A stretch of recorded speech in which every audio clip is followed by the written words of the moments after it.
أعوذ بالله من الشيطان الرجيم. بسم الله الرحمن الرحيم.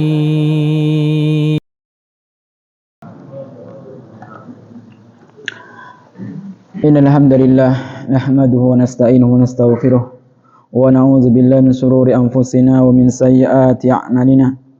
من يهده الله فلا مضل له ومن يضلل فلا هادي له. أشهد أن لا إله إلا الله وأشهد أن محمدا عبده ورسوله. اللهم صل على نبينا محمد وعلى آله وصحبه ومن تبعهم بإحسان إلى يوم الدين. أما بعد. اللهم إنا نسألك علما نافعا ورزقا طيبا وعملا متقبلا. اللهم اكفنا بحلالك عن حرامك وأغننا بفضلك عمن سواك. Ma'asal muslimin, jamaah salat maghrib yang dimuliakan oleh Allah Subhanahu wa taala. Alhamdulillah, bersyukur kepada Allah Subhanahu wa taala. Pada malam hari ini kita diberi kesempatan oleh Allah Subhanahu wa taala untuk melanjutkan kajian kita ba'da maghrib, yang mana pada malam hari ini kita akan melanjutkan pembahasan kitab Al-Adab Al-Mufrad yang dikarang oleh Al-Imam Bukhari rahimahullahu ta'ala. Kita bersyukur kepada Allah Subhanahu wa ta'ala karena kita diberi taufik oleh Allah Subhanahu wa ta'ala sabar menghadiri majlis ilmu, dan mudah-mudahan apa yang kita usahakan dari rangkaian ibadah-ibadah mulai dari salat dan yang lainnya diterima oleh Allah Subhanahu wa ta'ala. Amin Allahumma amin. Salawat serta salam semoga tetap tercurahkan kepada Nabi kita Muhammad sallallahu alaihi wasallam, kepada keluarganya, sahabatnya, dan orang-orang yang senantiasa istiqamah mengikuti jejak beliau sampai hari kiamat kelak. Ma'asal muslimin, jamaah salat maghrib yang dimuliakan oleh Allah Subhanahu wa ta'ala. Pertemuan kemarin kita sudah bahas bab yang pertama dan yang kedua. Sekarang kita melanjutkan bab yang ketiga, bab birril ab, yaitu bab berbakti kepada bapak. Hadis yang dibawakan oleh Al-Imam Bukhari rahimahullahu ta'ala sama dengan hadis yang dibawakan ketika menjelaskan keutamaan seorang ibu. Qila ya Rasulullah man abar. Seorang sahabat ketika bertanya kepada Rasulullah SAW, man abar, siapa orang yang aku utamakan untuk berbuat baik kepadanya? Qala ummuk, Nabi mengatakan ibumu. Qila thumma man, kemudian siapa lagi? Qala ummuk. Qila thumma man, kemudian siapa lagi? Qala abak, kemudian bapakmu. Jadi berbakti kepada orang tua itu harus didahulukan dari seluruh manusia, dari kerabat yang lain, dari teman, tetangga, dan yang seterusnya. Adapun ketika bertemu antara berbakti kepada bapak dan ibu, seandainya perkaranya berkumpul, perintahnya berkumpul, maka yang didahulukan adalah perintah ibu. Kenapa di sini Al-Imam Bukhari membawakan hadis yang sama dengan hadis yang dibawakan ketika menerangkan keutamaan seorang ibu? Karena seorang bapak itu didahulukan setelah semua manusia selain ibu. Kemudian juga di hadis yang lain Rasulullah sallallahu alaihi wasallam bahwasanya ada seorang yang datang kepada Rasulullah sallallahu alaihi wasallam dan mengadukan bapaknya dengan mengatakan, ya Rasulullah, inna li malan wa waladan wa inna abi yuridu an yahtaha mali. Wahai Rasulullah sallallahu, sesungguhnya aku memiliki harta dan anak. Wa inna abi yuridu an yahtaha mali, dan bapakku ingin mengambil hartaku. Maka kata Rasulullah sallallahu alaihi wasallam, anta wa maluka li abik, kamu dan hartamu itu milik bapakmu. Akan tapi di sini yang dimaksud bukan mutlak kepemilikan seorang bapak. Yang dimaksud di sini adalah kebolehan seorang bapak mengambil harta seorang anak. Karena kalau kepemilikan mutlak, maka seandainya seorang anak itu meninggal, maka harta itu semua milik bapaknya. Akan tapi harta itu akan dibagi-bagi kepada ahli waris. Jadi yang dimaksud di sini anta wa maluka, kamu dan hartamu li abik, adalah bolehnya seorang bapak untuk mengambil harta anaknya dengan beberapa syarat sebagaimana yang disampaikan oleh Syekh Utsaimin rahimahullahu taala. Syarat yang pertama, tidak membahayakan anak. Ketika anak kesulitan dalam masalah harta kok masih diambil oleh bapaknya. Kemudian tidak mengambil sesuatu yang dibutuhkan oleh anak. Misalkan anak hanya memiliki satu motor misalkan untuk bekerja, kemudian satu-satunya motor itu diambil oleh bapaknya.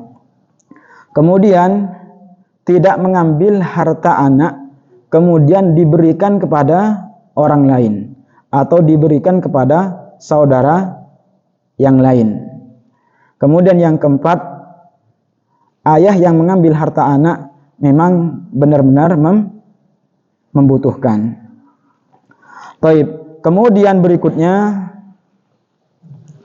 babulinil kalam liwalidayhi, yaitu bab berlemah lembut dalam perkataan kepada kedua orang tua. Dalil yang dibawakan oleh Al-Imam Bukhari rahimahullahu taala, sebuah athar an Taisalah ibn Mayyaz, kuntu an Najdad fa asabtu dhunuban la araha illa minal kabair. Fa dzakartu dzalika li Ibni Umar radhiyallahu anhuma qala ma hi qultu kadza wa kadza qala laysat hadhihi minal kabair hunnatis al-israku billah wa qatlu nasamah wal firaru minaz zaf wa qatful muhsanah wa aklur riba wa aklu malal yatim wa ilhadu fil masjid walladhi yastaskhir wa buka'ul walidain min al-uquq. Faqala li Ibni Umar atafraku minan nar wa tuhibbu an tadkhulal jannah qultu i wallah. Qala ahi walidak qultu i wallah. Qala qultu indi ummi. Qala fa wallah law alanta lahal kalam wa ad'amtaha at-ta'am la tadkhulannal jannata majtanabtal kabair. Taib, ma'asal muslimin yang dimuliakan oleh Allah Subhanahu wa taala, bab linil kalam, yaitu bab berlemah lembut ketika berbicara kepada orang tua. Linil kalam yang dimaksud adalah berbuat baik dengan ucapan. Sebagaimana firman Allah Subhanahu wa taala, wa qulu linnasi husna, dan berkatalah kepada manusia husna, dengan baik. Kemudian di ayat yang lain Allah Subhanahu wa taala berfirman, wa qul li ibadi yaqulul lati hiya ahsan, dan katakanlah kepada hamba-hambaku hendaklah mereka mengucapkan perkataan yang baik, perkataan yang benar. Quran surat Al-Isra ayat yang ke-53.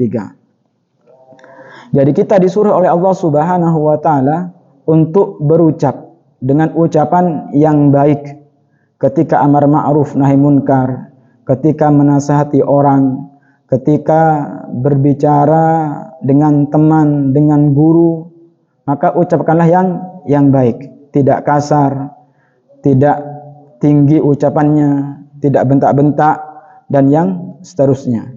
Jadi kita disuruh oleh Allah Subhanahu wa taala untuk berlemah lembut dengan ucapan kepada semua manusia. Famin babil aula, maka yang lebih utama berbuat baik dengan ucapan, berlemah lembut dengan ucapan ini adalah orang tua. Kalau kita diperintahkan kepada manusia aja harus lemah lembut, maka terlebih kepada kedua orang tua, yang mana orang tua adalah yang mendidik kita, yang membesarkan kita, berbeda dengan manusia pada umumnya.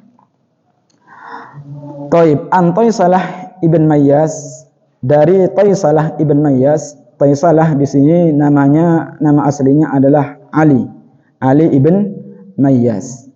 Beliau mengatakan, kuntu ma'an Najdad, aku bersama pengikut An-Najdad. An-Najdad di sini adalah sebuah kelompok dari kelompok Khawarij. Kelompok Khawarij.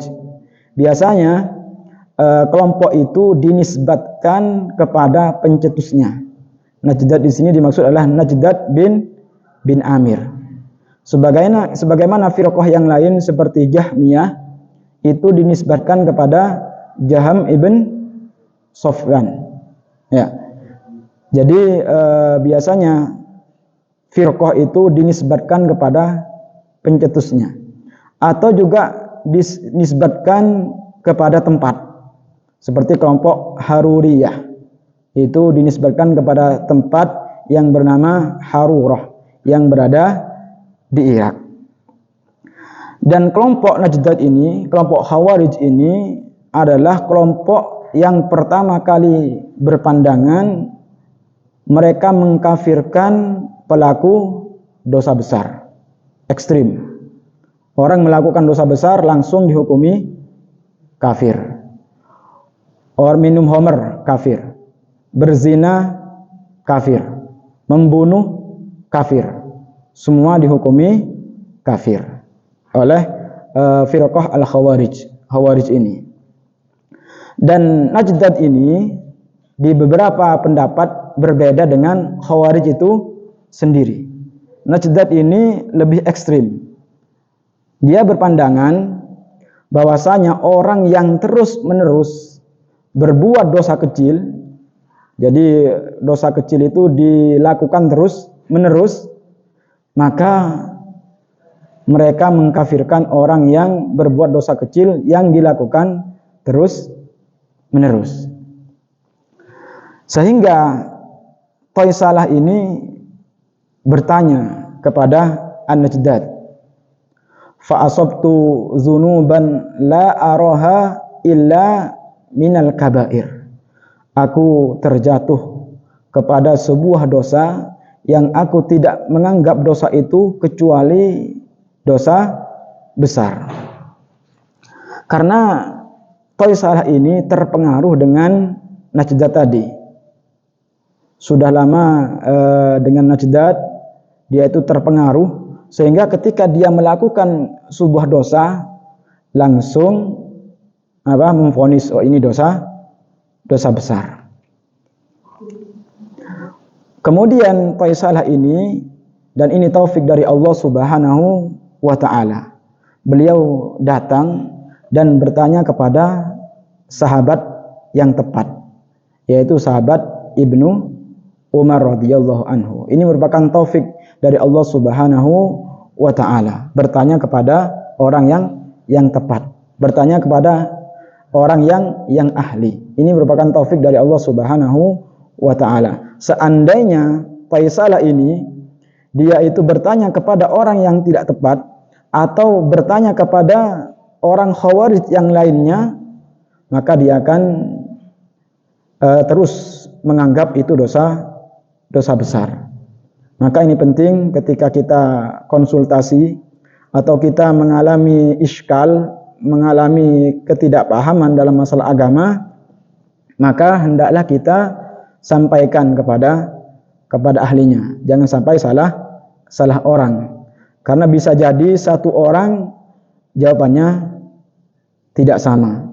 Ya, ada yang menyesatkan, ada yang tidak. Maka tanyakanlah kepada yang ahli. Fas'alu ahla dzikri in kuntum la ta'lamun. Maka tanyakanlah kepada ahli zikir, kepada ahli ilmu, in kuntum la ta'lamun. Baik, ma'asal muslimin yang dimuliakan oleh Allah Subhanahu wa ta'ala. Kemudian Taisalah tadi menyebutkan dosanya kepada Ibnu Umar. Fadzakartu dzalika li Ibnu Umar radhiyallahu anhuma. Kemudian aku sebutkan dosa itu kepada Umar. Qala mahi.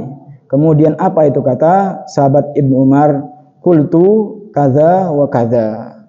perawi dari hadis ini dia tidak menyebutkan spesifik dosanya yang dilakukan oleh Thaisalah ini. Dia hanya mengatakan dosanya ini dan itu. Karena mungkin tidak ada kepentingan untuk menyebutkan dosa yang Thaisalah kerjakan. Atau min babi asitr, atau karena untuk menutupi sebuah aib. Maka setelah disebutkan oleh Thaisalah ini kepada sahabat Ibnu Umar, maka sahabat Ibnu Umar mengatakan, laisat hadhihi minal kabair. Yang kamu sebutkan itu bukan termasuk dosa besar. Kemudian sahabat Umar mengatakan dosa besar itu ada 9 dalam hadis ini. Dan 9 ini bukan pembatasan. Karena beliau berpandangan atau mungkin bahwasanya 9 yang disebutkan itu di antara dosa besarnya dosa besar. Apa itu dosa besar? Karena dosa itu terbagi menjadi 2, yaitu al-kabair was-shaghair. Dosa besar dan dosa kecil. Apa itu dosa besar? Dosa besar adalah dosa yang diancam oleh Allah Subhanahu wa taala, baik ancaman itu di dunia atau ancaman itu di akhirat. Contoh ancaman di dunia, orang yang zina itu dirajam, dicambuk. Orang yang mencuri itu dipotong. Dan di akhirat diancam oleh nerakanya Allah Subhanahu wa taala. Itu namanya dosa besar. Yang pelakunya diancam oleh Allah Subhanahu wa taala dengan ancaman yang keras. Kemudian Ibnu Umar mengatakan hunna ada 9 dosa besar. Yang pertama yang disebutkan oleh Ibnu Umar di sini al-isyraku billah, yaitu berbuat syirik kepada Allah Subhanahu wa taala, menyekutukan Allah Subhanahu wa taala. Dan syirik ini adalah min akbari dzunub, dosa besar. Bahkan di atasnya dosa besar. Allah Subhanahu wa taala berfirman dalam Al-Qur'an, "Innasyirka la zulmun azim." Sesungguhnya kesyirikan itu adalah kezaliman yang besar. Kemudian di sabda Rasulullah sallallahu alaihi wasallam ketika ditanya, sa'altu Nabi sallallahu alaihi wasallam, sahabat Abdullah ibnu Mas'ud bertanya kepada Nabi Muhammad sallallahu alaihi wasallam, ayyu dzambin a'zam indallah? Wahai Rasulullah sallam, dosa apa yang paling besar di sisi Allah Subhanahu wa taala? Maka Nabi mengatakan, antaj'ala lillahi niddan wa huwa khalaqaka. Engkau menjadikan tandingan bagi Allah Subhanahu wa taala sementara Allah Subhanahu wa taala yang menciptakan. Kemudian di hadis yang lain, ala unabbiukum bi akbaril kabair. Maukah aku tunjukkan kepada kalian bi akbaril kabair, dosa besar? Kulna, kemudian kami mengatakan bala ya Rasulullah, tentu ya Rasulullah. Qala al-isyraku billah, yaitu menyekutukan Allah Subhanahu wa taala. Maka hendaklah kita benar-benar menjauhi kesyirikan ini apapun keadaannya. Apapun ujiannya, kita harus berpegang kepada tauhid. Mungkin ketika kita ditimpa sakit, kemarin saya menjumpai orang yang sakit, dia sudah berobat ke dokter tidak sembuh. Kemudian diruqyah tidak sembuh.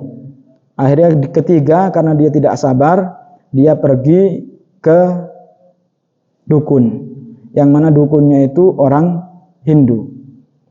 Di sana disuruh mengerjakan ritual, dan sekarang anaknya sembuh, tidak kumatan.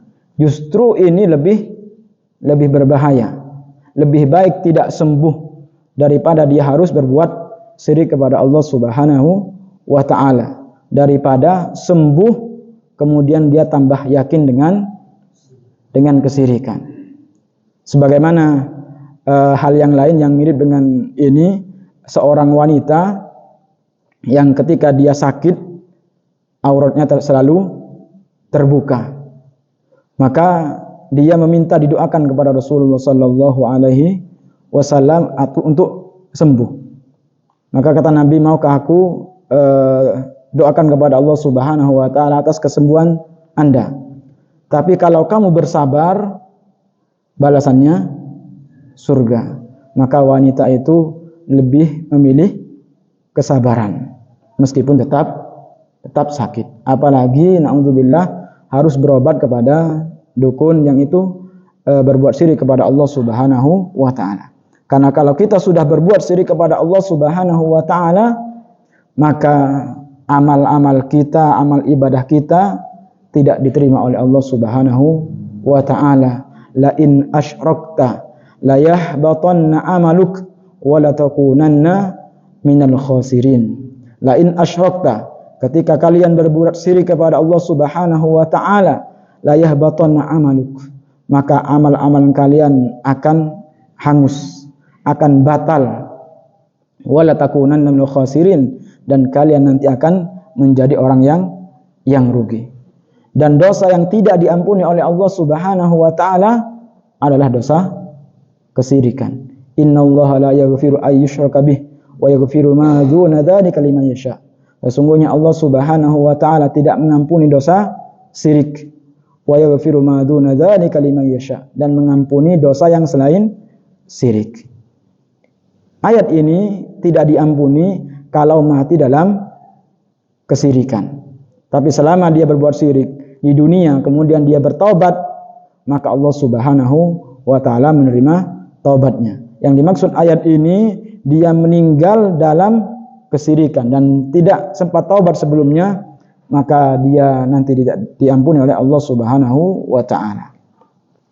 Kemudian setelah al-isyraku billah yang pertama, yang kemudian yang kedua yang disebutkan dalam athar itu wa qatlu nasamah. Ini merupakan dosa besar, yaitu qatlu nasamah, membunuh manusia tanpa hak. Karena seorang muslim itu dia terhormat, darahnya, kehormatannya semua terhormat. Ada 4 kelompok jiwa yang haram untuk ditumpahkan darahnya tanpa hak. Yang pertama, nafsul mukmin, yaitu jiwanya orang mukmin atau orang muslim, itu haram untuk ditumpahkan darahnya. Kemudian yang kedua, nafsud zimmi, yaitu jiwanya orang kafir zimmi. Kemudian yang ketiga, nafsul mu'ahad, orang kafir mu'ahad. Kemudian yang keempat, nafsul musta'min, yaitu orang kafir musta'min. Taib, yang pertama, nafsul muslim, itu haram dibunuh, ditumpahkan darahnya, kecuali dalam 3 keadaan. Kata Rasulullah SAW, disebutkan dalam hadis Nabi Muhammad SAW, la yahillu damu mri'in muslim, tidak halal darah seorang muslim illa bihdath thalath, kecuali dengan salah satu dari 3 keadaan. Yang pertama yang boleh dibunuh, ats-tsayyibuz zani, yaitu orang yang sudah pernah menikah atau sudah menikah, dia berzina, maka hukumannya dibunuh, dirajam. Dan ketika merajam itu ada adabnya, yaitu dengan batu yang sedang, tidak boleh terlalu kecil sehingga matinya lama, atau terlalu besar, suatu besar langsung tumblekkan itu sehingga cepat mati. Itu hendaklah yang sedang. Kemudian wan nafsu bin nafsi, yaitu orang yang membunuh, maka hukumannya juga dibunuh. Kemudian yang ketiga yang boleh dibunuh, wattariku lidinih al-mufariqu lil jamaah, orang yang murtad dari agamanya. Ini boleh dibunuh. Tentunya yang membunuh bukan individu, harus dikembalikan kepada penguasa. Hadis ini rawahul Bukhari wa Muslim. Dan ancaman atau dosa pembunuh ini disebutkan dalam Al-Quran. Wa may yaqtul mu'minan, barang siapa yang membunuh mukminan seorang muslim muta'ammidan dengan sengaja, fajazauhu jahannam, maka balasannya adalah jahannam, khalidan fiha, kekal di dalamnya, wa ghadiballahu alaihim wa la'anahu wa addalahu adzaban azima, Allah Subhanahu wa taala murka kepadanya dan Allah Subhanahu wa taala melaknatnya, dan Allah Subhanahu wa taala menyiapkan baginya azaban azima, siksa yang besar. Jadi jiwa seorang muslim itu terhormat, tidak mudahnya untuk ditumpahkan darahnya. Jangan gara-gara persinggungan harta yang tidak seberapa bunuh, cemburu sedikit bunuh. Ya. Jadi ini yang diwanti-wanti oleh Allah dan Rasulnya. Kemudian yang kedua, nafsul zimmi, yaitu orang kafir yang diberi izin untuk tinggal di negeri Islam dengan syarat dia membayar fidyah. Maka kafir zimmi ini dilarang untuk dibunuh.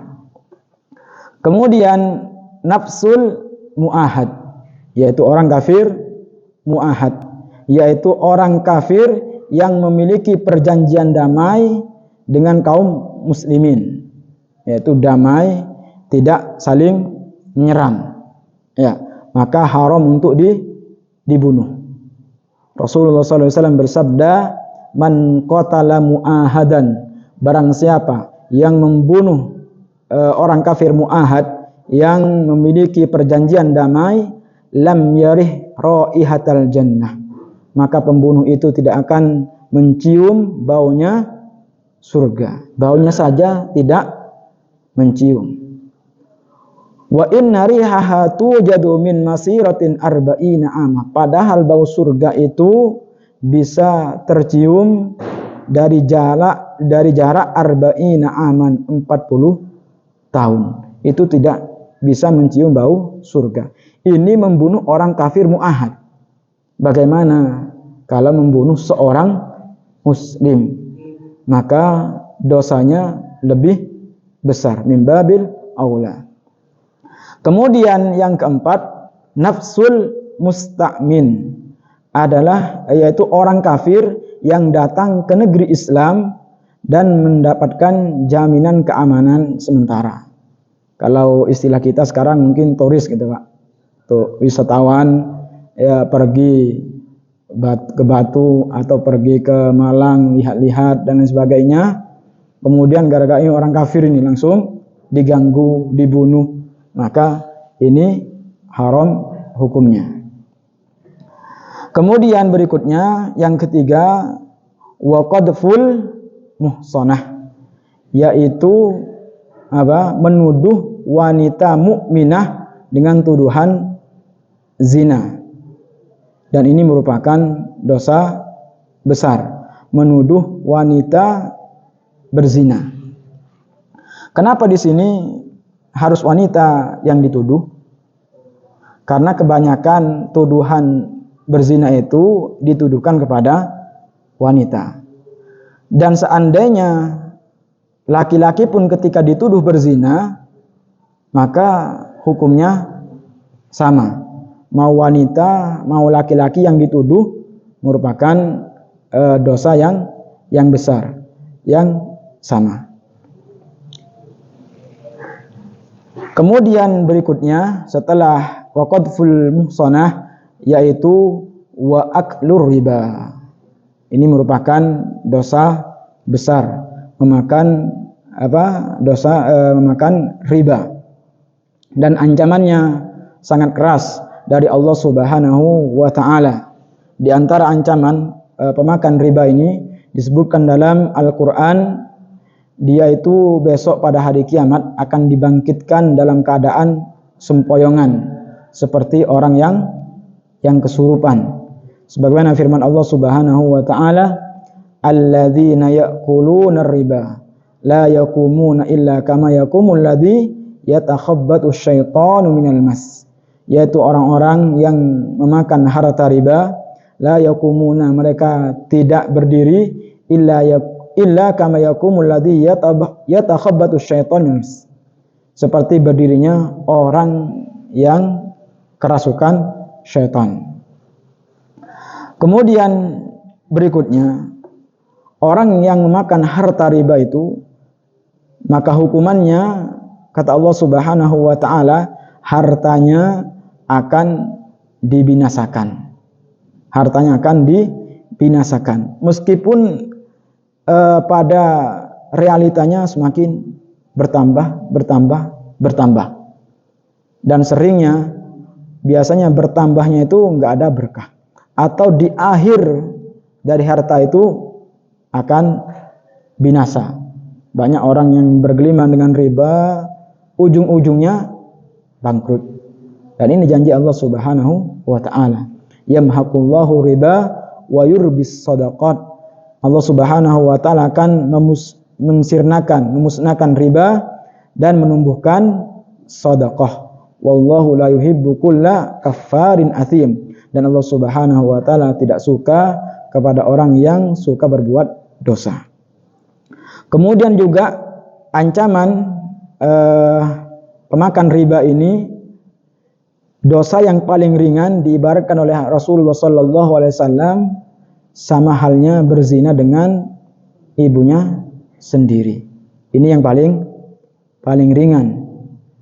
Ar-riba thalathatu wa sab'una baban, kata Rasulullah SAW. Riba itu memiliki 73 pintu. Aisaruha, yang paling ringan, an yankihar rajulu ummahu, yaitu seorang laki-laki yang dia menzinahi ibunya.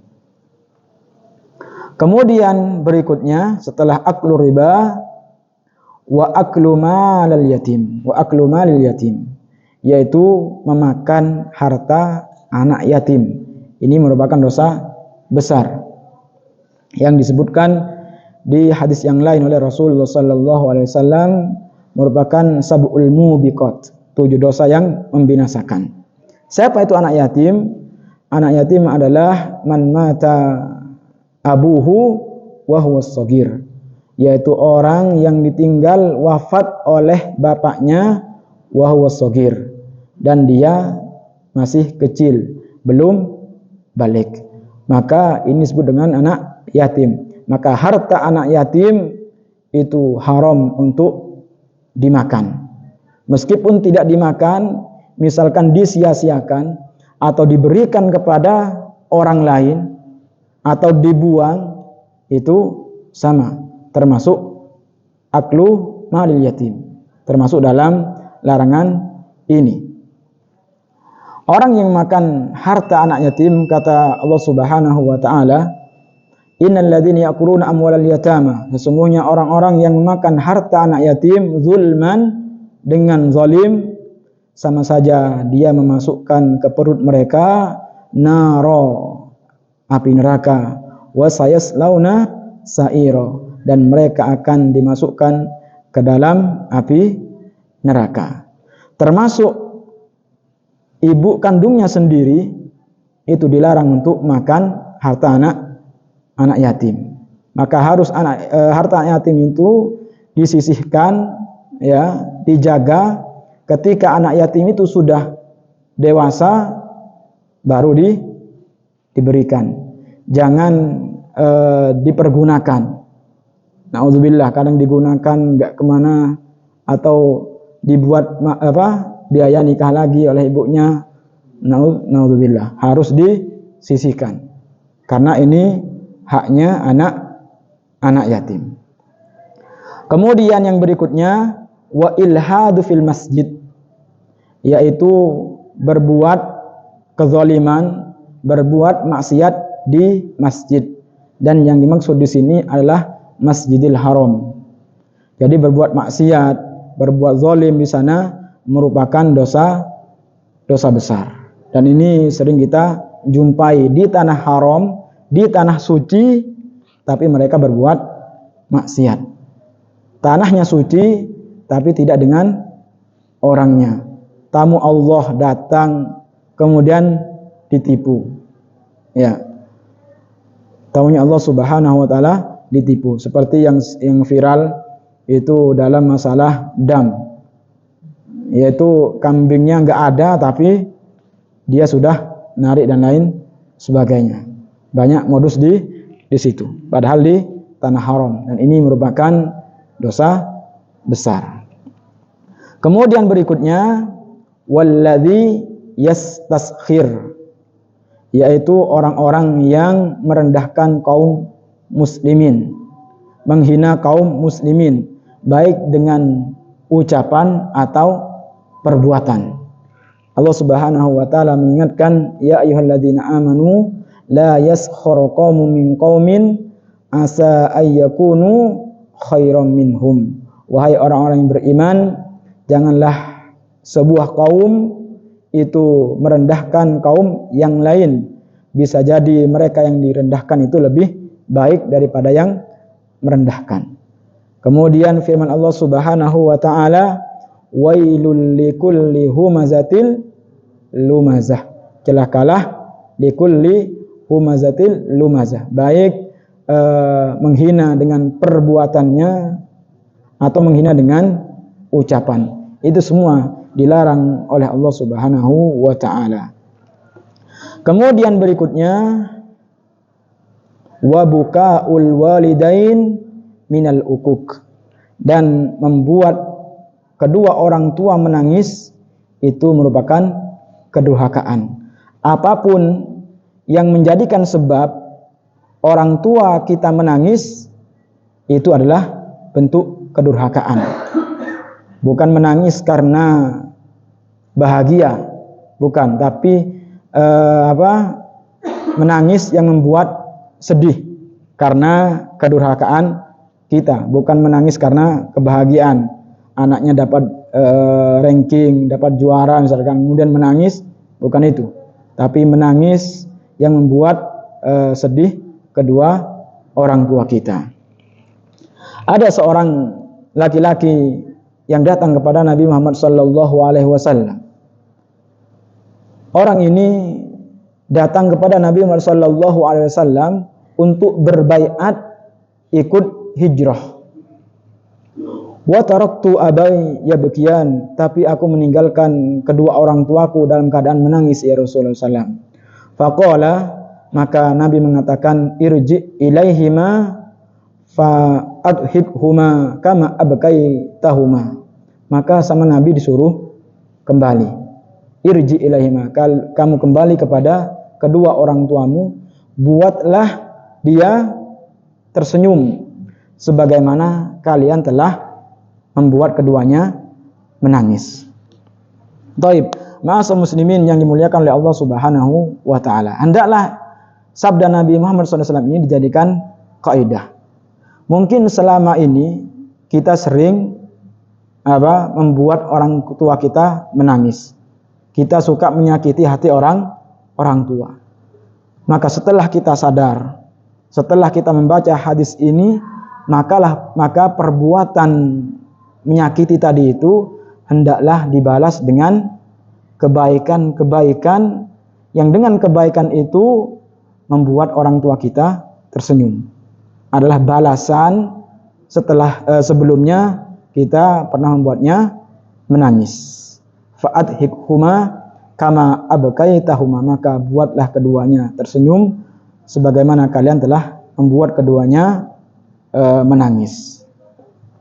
Kemudian yang terakhir, faqala li Ibnu Umar, kemudian sahabat Ibnu Umar tadi berkata kepada Taisalah, atafraku minan nar wa tuhibbu an tadkhulal jannah, qultu i wallah. Kata sahabat Ibnu Umar, apakah kamu takut dari neraka? Wa tuhibbu an tadkhulal jannah, dan kamu ingin masuk surga? Maka Taisalah tadi mengatakan, iya demi Allah, aku takut kepada neraka dan aku ingin masuk ke dalam surga. Dan masuk ke dalam surga adalah tujuan semua manusia. Dan ini adalah kesuksesan yang paling besar. Adapun kesuksesan di dunia itu adalah kesuksesan yang ada umurnya, ada batasnya. Tapi kalau dimasukkan surga, itu adalah kesuksesan yang abadi. Allah Subhanahu wa taala berfirman, "Faman zuhziha 'anil nar", barang siapa yang diselamatkan oleh Allah Subhanahu wa taala dari neraka, wa udkhilal jannah, dan dimasukkan ke dalam surga, faqad faz, maka dia telah sukses. Wa mal hayatud dunya illa mata'ul ghurur, dan tidaklah kehidupan dunia ini kecuali permainan dan senda gurau. Setelah itu Ibnu Umar bertanya kepada Taisalah tadi, qala ahayyun waliduk, apakah orang tuamu masih hidup? Qultu indi ummi, aku hanya memiliki seorang ibu, bapaknya sudah meninggal, aku hanya memiliki seorang ibu.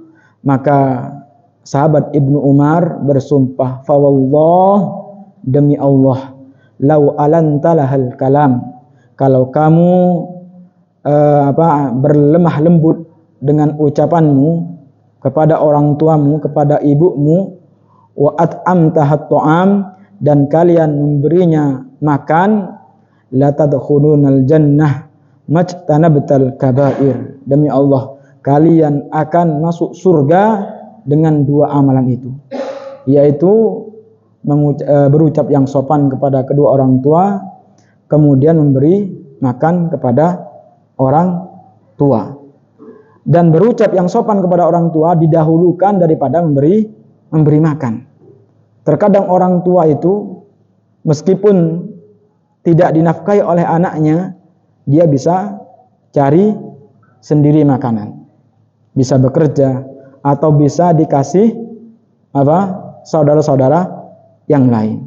Tapi kalau ucapan ini yang menyakitkan, makanya orang tua itu paling sakit hatinya kalau dibentak oleh anaknya. Allah Subhanahu wa taala melarang kita berucap kasar kepada kedua orang tua. Allah Subhanahu wa taala berfirman, wahfidh lahuma janahadz dzulli minar rahmah wa qur rabbirhamhuma kama rabbayani shaghira, dan rendahkanlah dirimu terhadap mereka berdua dengan penuh kesayangan, dan ucapkanlah, wahai Tuhanku, kasihanilah mereka keduanya sebagaimana mereka berdua telah mendidikku ketika aku masih kecil. Kemudian Urwah bin Zubair di sini memberikan syarah tentang ayat ini dengan syarah yang sangat luar biasa. Kata beliau, la tamna min syai'in ahabbahu. Beliau mengatakan, jangan engkau mencegah apa yang disukai oleh orang tua, selama yang diminta oleh orang tua itu bukan kemaksiatan, dan itu kita mampu untuk menghadirkannya, untuk memenuhi, maka jangan sampai dihalangi keinginan orang tua kita. Terkadang orang tua itu malu, Pak, kalau minta terus terang kepada kita, minta uang atau minta makanan, kita harus peka. Terkadang orang tua nyindir, memberikan isyarat, misalkan, nak, di situ ada warung enak, berarti orang tua kita punya kepingin makanan itu, atau kepingin motor baru misalkan. Kadang orang tua ngeluh, kok motor saya mulai berbet yang, oh berarti minta ganti motor baru. Jadi tentunya itu sesuai kemampuan kita. Adapun kalau kita tidak mampu, maka sampaikan, mudah-mudahan orang tua kita paham dengan kemampuan kita. Wallahu a'lam bissawab. Mungkin ini yang bisa ana sampaikan. Mudah-mudahan bermanfaat untuk saya pribadi dan bermanfaat untuk jamaah semuanya. Kita tutup dengan doa kahul majlis. Subhanakallahumma wa bihamdika asyhadu an la ilaha illa anta astaghfiruka wa atubu ilaik. Assalamualaikum warahmatullahi wabarakatuh.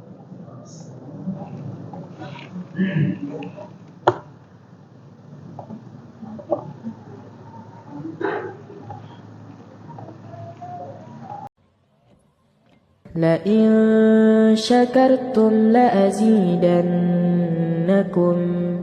ولئن كفرتم إن عذابي لشديد